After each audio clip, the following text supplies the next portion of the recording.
que voy a tratar es un tema más vinculado a derechos fundamentales.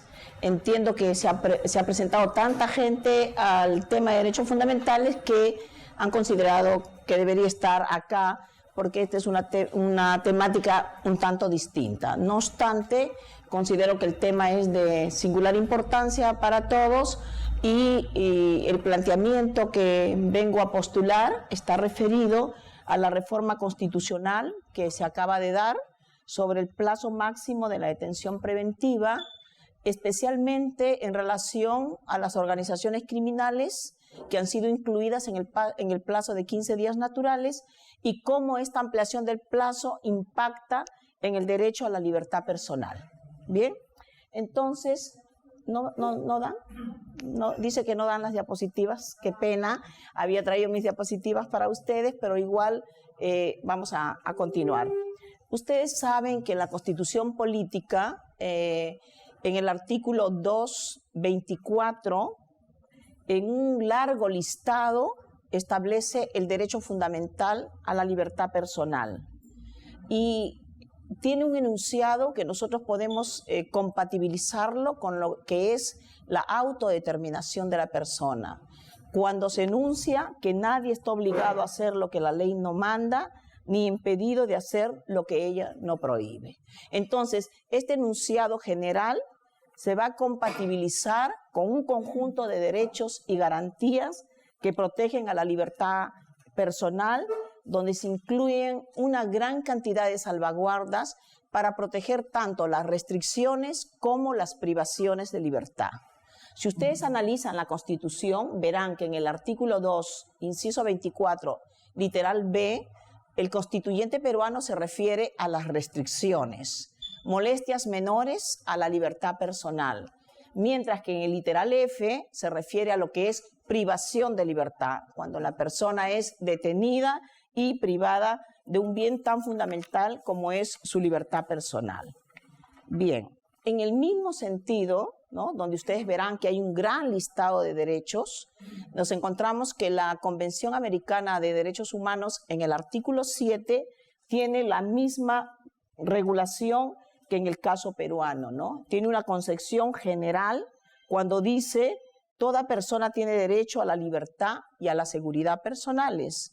Y luego tiene un enunciado específico donde hay un listado de derechos que la Corte Interamericana ha ido llenando de contenido a través de sus sentencias. Y, por ejemplo, en esta dimensión específica de la libertad personal tenemos el derecho a no ser privado de la libertad ilegalmente, el derecho a no ser privado de la libertad arbitrariamente y no sufrir encarcelamiento arbitrario, el derecho a conocer las razones de la detención y los cargos formulados en su contra, el control judicial de la privación y restricción de la libertad, a impugnar la legalidad de la detención y el derecho a no ser detenido por deudas. Bien, entonces, establecido el marco de lo que es la regulación constitucional, como conclusión podemos decir que nuestro constituyente ha regulado la libertad personal de una manera amplísima, a tal punto que cuando nosotros hablamos del habeas corpus, podemos decir que cuando el habeas corpus dice que protege la libertad individual y los derechos conexos, en estricto se está refiriendo a la libertad personal. Porque si empezamos a leer la Constitución, no vamos a encontrar en ninguna parte de la Constitución un derecho que se llame libertad individual. No lo hay. Lo hay solamente en el 200, numeral 1, cuando habla de la garantía de la libertad personal, que es el proceso de habeas corpus. Bien, con fecha 10 de mayo del 2017, mediante la ley 30.558, durante este gobierno de PPK, del gobierno del partido de PPK, nos encontramos con una primera reforma constitucional. Han venido otras, una de ellas recientemente dada, que tiene que ver con el cargo que nosotros desempeñamos en el sistema anticorrupción y que está referido a la imprescriptibilidad de los delitos de corrupción de funcionarios. Esta es una última, pero la anterior, la primera, ha sido la reforma del artículo 2, inciso 24, literal F de la Constitución, que establece un derecho, un contenido constitucionalmente protegido de la libertad personal. ¿En qué consiste esta disposición? En lo siguiente, ahí se dice que el plazo máximo de la detención preventiva de los delitos comunes, que siempre ha sido de 24 horas, pasa a ser de 48 horas.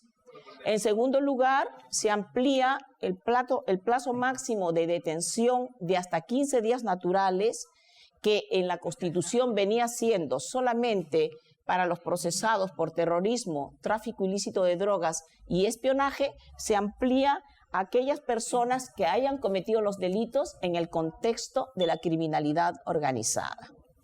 Bien, es decir, que lo que va a hacer esta reforma constitucional va a ser una modificatoria de los límites temporales de la detención preventiva. Pero además tiene otro tema, va a introducir formalmente el concepto del denominado plazo estrictamente necesario de la detención. Para poder hablar de esto, es importante hacer unos antecedentes a esta reforma constitucional. Ustedes saben que el plazo de 24 horas de detención siempre ha sido cuestionado por el Ministerio Público y por la Policía Nacional del Perú, en el entendido de que no permitía poder llevar a cabo las investigaciones en el escaso tiempo que tenían. Y esto se agravó cuando se dicta el decreto legislativo 1194, que regula el proceso inmediato. Este decreto legislativo 1194 obliga ya a todos los fiscales a que una vez que una persona ha sido detenida en flagrancia y transcurre las 24 horas como plazo máximo, debía ser necesariamente puesto a disposición del juez de investigación preparatoria. Y claro, ustedes se habrán dado cuenta que han existido una gran cantidad de problemas. Entonces, les estaba diciendo que el decreto legislativo 1194 genera muchos problemas en su aplicación, porque obliga a que el fiscal, al vencimiento del plazo máximo de 24 horas, ponga a disposición a la persona requiriendo el proceso inmediato. Claro, ustedes han sido testigos de los problemas que hemos tenido. El caso Buscaglia es un caso muy especial, donde finalmente tuvo que concluir con un indulto, una gracia presidencial, ¿no? ¿Por qué? Porque se decía que de manera arbitraria había sido privada de su libertad. Entonces, estos cuestionamientos al decreto legislativo 1194 eran por afectación a diversos derechos fundamentales, como el derecho de defensa, la imputación suficiente, ¿no? No contar con el tiempo necesario para estructurar los medios de defensa, etcétera. Entonces, esto ha motivado que inclusive la Corte Suprema haya tenido que emitir un acuerdo plenario extraordinario, que es el 2/2016 CJ 116, que flexibiliza el trámite y ya no obliga, sino que deja que el fiscal determine si es que transcurrido este plazo máximo, pone a disposición del juez o no al detenido, incoando el proceso inmediato. Ha flexibilizado esta obligación que le da el decreto legislativo 1194, pero además ha tenido que emitir 2 casaciones la Corte Suprema porque hay una interpretación errónea del concepto de flagrancia. Porque además nosotros sabemos que el concepto de flagrancia es muy amplio en el caso peruano. No es la flagrancia estricta, la que estoy viendo cuando se está cometiendo el delito, sino que hay una cuasi flagrancia y una flagrancia presunta, ¿no? Que motiva a veces muchas arbitrariedades por parte de la policía. Bien, ante esta situación de inseguridad ciudadana, el Poder Ejecutivo emite el decreto legislativo 1298. Ese decreto determina la detención judicial en caso de flagrancia. Es una norma importantísima que no le hemos dado mucha atención. Por primera vez en el caso peruano, ¿no? Y lo malo es que duró muy poco tiempo, se establece el control judicial de la detención. Es la primera vez que va a ocurrir por parte del legislador, ¿no? Copiándose un modelo español, introducir esta figura. Y entonces se dice que el fiscal, dentro de las 12 horas de la detención, porque la detención era de 24, estamos hablando antes de la reforma, el fiscal dentro de las 12 horas de la detención en flagrancia va a requerir el mandato de detención. Entonces, ¿cuáles son los requisitos? Una cierta posibilidad de fuga o que la persona detenida obstaculice la verdad de lo que se va a investigar. Bien, el juez, antes del vencimiento de las 24 horas, que es el plazo máximo que establecía la Constitución, tenía que realizar una audiencia de carácter inaplazable con asistencia del abogado defensor, donde se debatían los medios probatorios y determinaba si esa detención judicial era legal o no era legal, ¿no? Entonces se dijo, si determinaba el juez que esa detención debía continuar, la extendía hasta un plazo máximo de 7 días. Y tratándose de organizaciones criminales, hasta un plazo de 10 días. Bien, entonces teníamos una norma que podía resolver el problema de una detención por 24 horas. Pero de improviso nos llegó la reforma constitucional y con los requisitos, los presupuestos materiales y temporales de la detención preventiva a la que hemos hecho referencia hace unos momentos. Entonces, para mí, el haber introducido el plazo estrictamente necesario en la detención, en estricto, no constituye una reforma de la Constitución. ¿Y por qué no constituye una reforma de la Constitución? Porque ya el Tribunal Constitucional, hace mucho tiempo, tomando como modelo, porque lo copió, y hay que decirlo porque esa es la verdad, copió la sentencia 86-1996 del Tribunal Constitucional Español y la recogió en la sentencia 6423, proceso de habeas corpus, el famoso caso Ruiz de Anderas, que lo constituye en precedente vinculante y donde fija que hay el concepto de plazo máximo y plazo estrictamente necesario. Entonces hay un plazo máximo absoluto de 24 horas y hay un plazo estrictamente necesario que puede ser menor a las 24 horas. Claro, eso en España tenía lógica porque el artículo 17 de la Constitución española establece que hay un plazo estrictamente necesario, pero en el caso peruano no. Pero bueno, se introdujo a través de la interpretación y por lo tanto no podemos hablar en estricto de una reforma constitucional. Pero donde sí ha habido una reforma de la Constitución clarísima es en los plazos. Y el plazo de 24 pasa a ser de 48 horas, claro, por las peticiones de la policía y también del Ministerio Público para tener más tiempo para llevar a cabo las diligencias. Entendamos que el plazo estrictamente necesario continúa y ese plazo máximo será aquel que si vencido el mismo y no se hubiesen agotado las investigaciones, la persona tendrá que ser puesta a disposición del juez. Eso es lo que va a quedar con esta reforma constitucional. Pero quizás el tema donde debamos centrar más nuestra atención es en el plazo máximo absoluto de la detención hasta 15 días naturales, que nadie ha cuestionado. Nosotros sabemos que existen casos de terrorismo, ¿no? Muchísimos casos de terrorismo donde para poder detener a una persona hasta 15 días le colocas 2 tipos de droga. Porque si le colocas un tipo de droga en escasa cantidad, tienes que darle libertad. Pero si tiene 2 tipos de droga, lo puedes tener detenido hasta 15 días. Entonces, como no hay control judicial, entonces ese es un grave problema para la libertad de las personas. Y ahora va a ser mucho peor porque a los que están implicados en criminalidad organizada lo introduces dentro del plazo de 15 días. Y si ustedes ven el artículo 3 de la ley 30.077, cantidad de delitos se van a tramitar dentro del marco de la criminalidad organizada. Con lo cual va a haber muchas personas, ¿no?, detenidas por un lapso de 15 días porque van a ser consideradas al igual que terroristas o traficantes de droga y excepcionalmente de espionaje, que es una figura que no se ha dado. ¿Qué ha dicho la Corte Interamericana de Derechos Humanos respecto de los 15 días? Los 15 días es un plazo que no existe en casi ningún país del mundo. No hay. El plazo nuestro es singular. ¿Y de dónde viene el plazo? El plazo de 15 días. El antecedente lo tenemos en el artículo 2, literal G, inciso 20 de la Constitución de 1979. En ella se explicaba, al igual que en la Constitución de 1993, que para terrorismo, tráfico de drogas y espionaje, la detención hasta un plazo máximo es de 15 días naturales. Eso en doctrina se llama suspensión individual de derechos.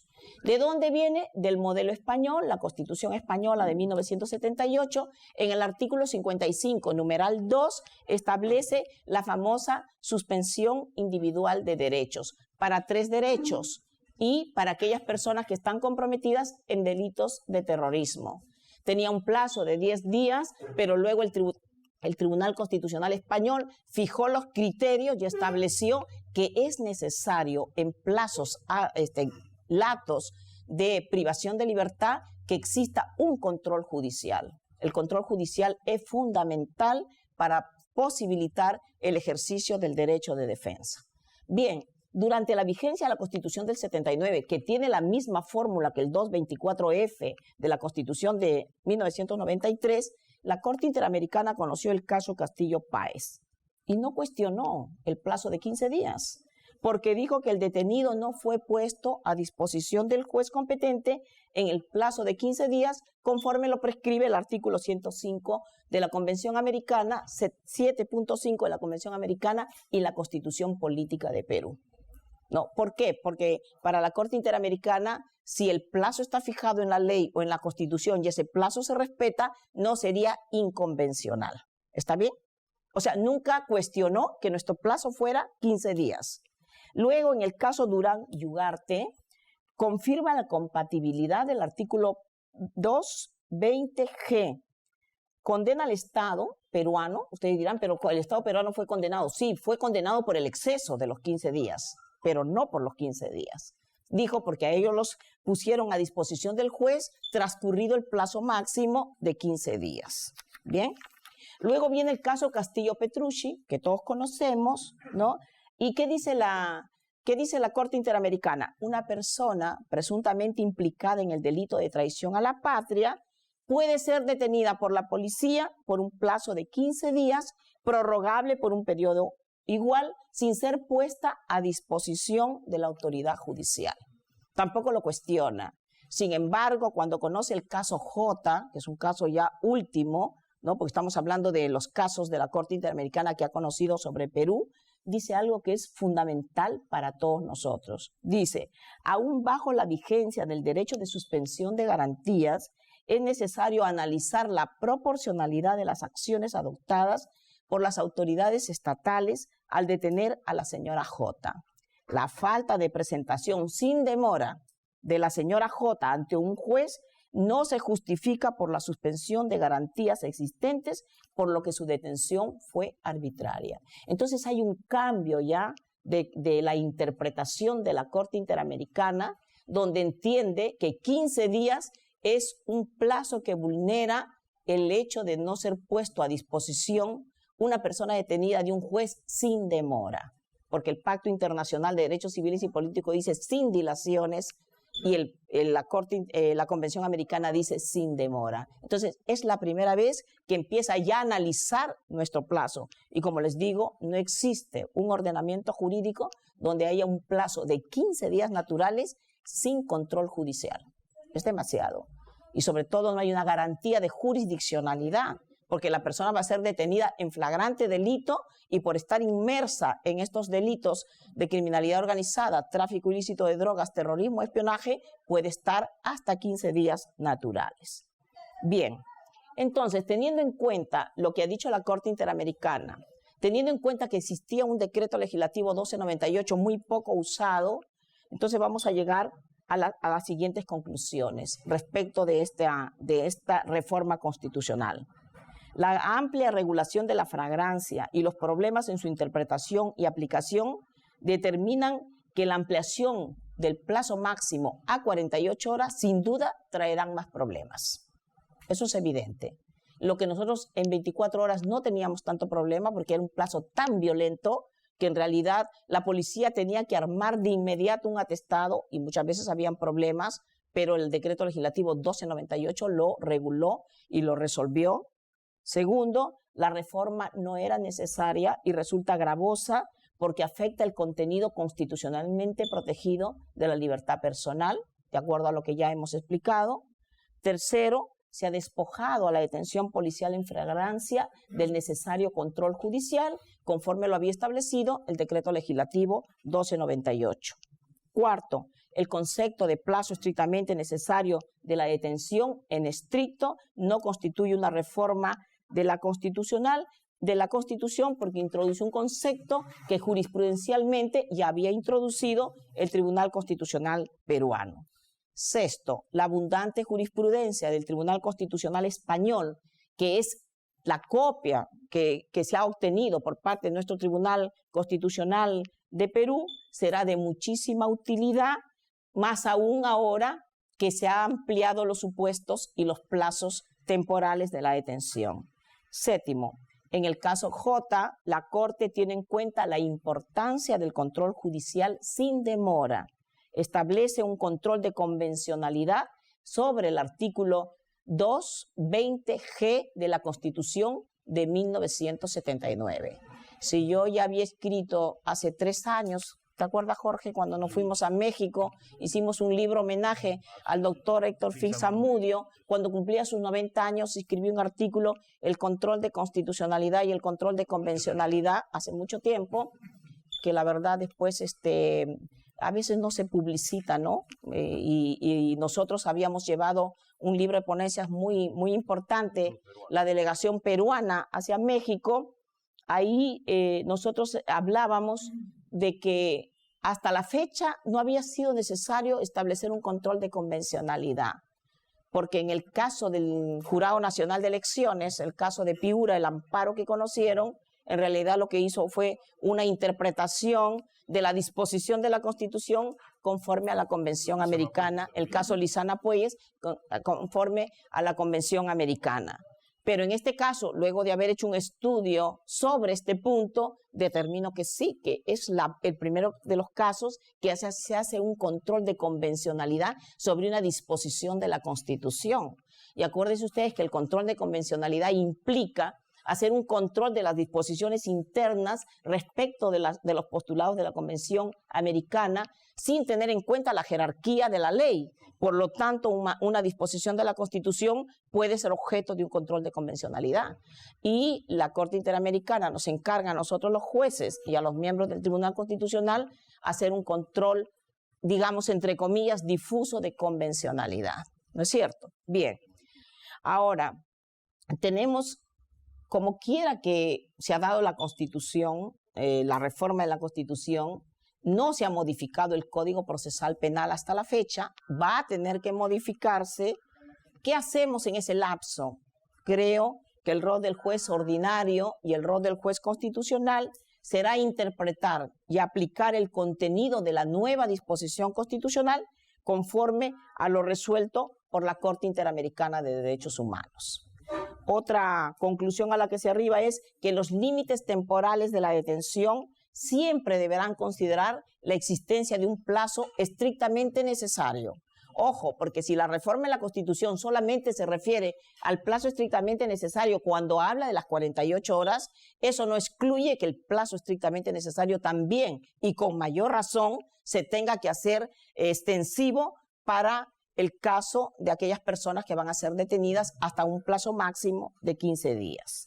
Otra conclusión, la interposición de tutelas de derechos o de demandas de habeas corpus se van a constituir en procesos idóneos para la defensa de la libertad personal. Ya saben ustedes que el Código Procesal Penal establece una figura muy importante que se llama tutela de derechos, que permite que el juez ordinario pueda defender en sede ordinaria derechos fundamentales y derechos legales también.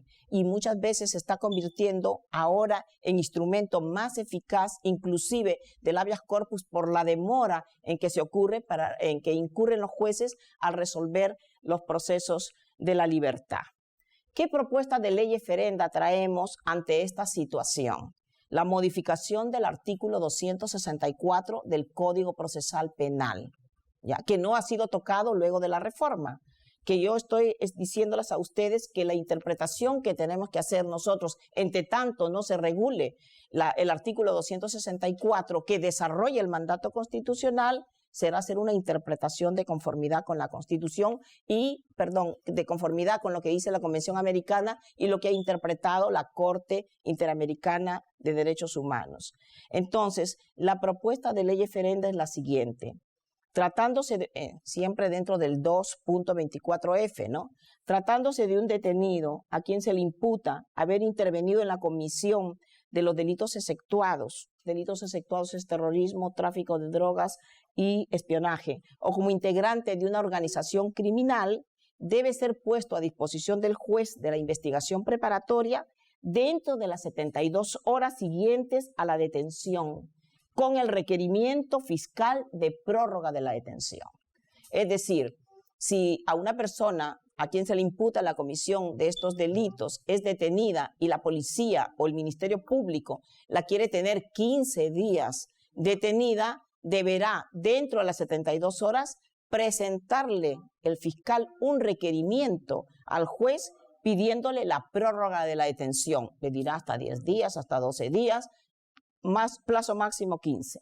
El juez debe convocar a una audiencia en la cual, luego de escuchar a las partes y valorar los medios probatorios, dictará el auto que disponga si procede o no la prórroga de la detención y el plazo de la misma. Si no procede la prórroga, es evidente que ordenará la libertad de la persona. Y si procede la prórroga, luego de haber escuchado a su abogado defensor, de haber visto la necesidad de tener a una persona detenida más allá de las 72 horas, el juez dirá, es razonable darle 5 días, 10 días o, de repente, si es en un ámbito de la criminalidad organizada, aun cuando es un plazo muy extenso, darle un plazo máximo de 15 días naturales. Creo que de esa manera esta reforma constitucional que nos agarró de sorpresa y que para mí no era necesaria, podría encontrar un mecanismo de control, no obstante que el artículo 224F establece que antes de vencido el término el juez puede asumir jurisdicción.